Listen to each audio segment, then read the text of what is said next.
आपकी पत्नी ने आपके ऊपर झूठे केस कर रखे हैं और उस केस को जीत जाते हैं, तो आप कैसे अपनी पत्नी के ऊपर मानहानि का केस कर सकते हैं। तो आज हम इसी के बारे में आप लोगों को विस्तार वो बताएंगे कि आप किस तरह से मानहानि का केस कर सकते हैं जिससे आपको मिलेंगे 15 लाख रुपए। जी हाँ, तो आप लोगों के लिए वीडियो बहुत ही ज्यादा महत्वपूर्ण है, तो वीडियो को पूरा अंत तक देखना है, बिल्कुल भी स्किप नहीं करना है, तभी आप लोगों को अच्छे जानकारी समझ में आएगी। दूसरा काम आपको ये करना है कि अगर आप नए हैं, वीडियो को पहली बार देख रहे हैं, तो ये आपका ही चैनल है, आप इसे सब्सक्राइब जरूर कर दें, साथ में बेल आइकन जरूर दबा दें, जिससे कि हम जो भी नई अपडेट डालें उसका नोटिफिकेशन आपके पास आता रहे और आप जानकारी प्राप्त करते रहें। नमस्कार दोस्तों, मैं एडवोकेट दिव्या, आपका आपके इस यूट्यूब चैनल में स्वागत है।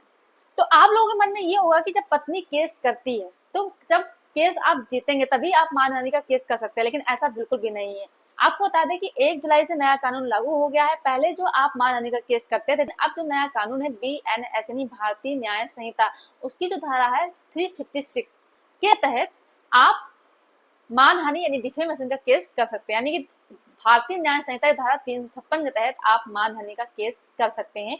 अगर आपकी पत्नी के साथ साथ अगर आपके सास ससुर भी आपके साथ बदतमीजी करते हैं, आपको अपमानित करते हैं, आपको झूठे आरोप लगाते हैं, झूठा केस करते हैं, तो आप उनके ऊपर भी मानहानि का केस कर सकते हैं।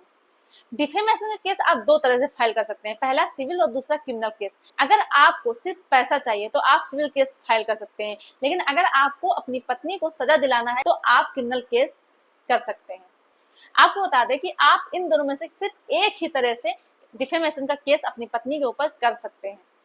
तो आप किस तरह से डिफेमेशन का केस करके 15 लाख रुपए ले सकते हैं। तो आपको बता दें, इस केस में होता ये है कि पति पत्नी की शादी होती है 2001 में और 2003 में एक बेटी होती है, और बेटी होने के बाद पति पत्नी के बीच में आपस में मनमुटाव बढ़ जाता है, पत्नी का रवैया बेकार हो जाता है, बात बात में लड़ाई झगड़ा करती है, अपशब्द बोलती है, घर में अशांति फैलाती है, पति का सबके सामने अपमान करती है, कहीं भी टिकने नहीं देती है, जहां भी पति होता है, जिन लोगों के साथ खड़ा होता है उनके सामने पत्नी पति को अपशब्द बोलती है, और ये लगभग 2009 तक चलता रहता है।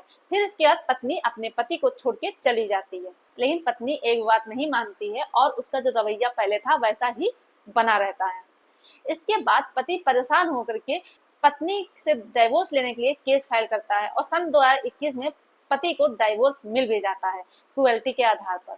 इसमें होता क्या है कि फिर इसके बाद पत्नी अपने फ्रेंड्स को और भी रिश्तेदारों को अपने पति के बारे में अपशब्द का प्रयोग करती है, अपने पति के बारे में गलत गलत बोलती है, और साथ में जहां पति जॉब करता है वहां के एम्प्लॉय को अपनी जीमेल आईडी से, साथ में अपनी बेटी की जीमेल आईडी से, अलग अलग जीमेल आईडी से गलत गलत शब्दों का प्रयोग करती है। उस ईमेल आईडी में अपने पति व पति की जो माता जी हैं उनके बारे में अपशब्दों का प्रयोग करती है, उनको नीचा दिखाने की कोशिश करती है, उनको गालियां देती हैं। कहने का मतलब ये है कि पत्नी अपने पति व अपनी सास को अपमानित करती है, उनका डिफेमेशन करती है। और जब इस चीज की जानकारी पति को होती है तो पति इन सारी चीजों को कोर्ट में रखता है और पति अच्छे से इस चीज को प्रूव करता है, और ये सारी बातें सामने आती है कि पत्नी अपने पति व सास का अपमान करती है, और पति बोलता है इस चीज की सजा पत्नी को जरूर मिलनी चाहिए। और ये सारी चीजें देखते हुए कोर्ट का फैसला आता है, वो ये आता है कि पत्नी को 15 लाख रुपए अपने पति को देने होंगे।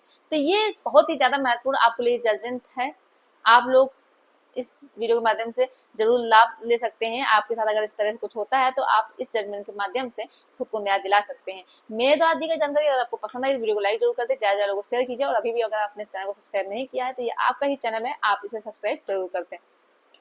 धन्यवाद।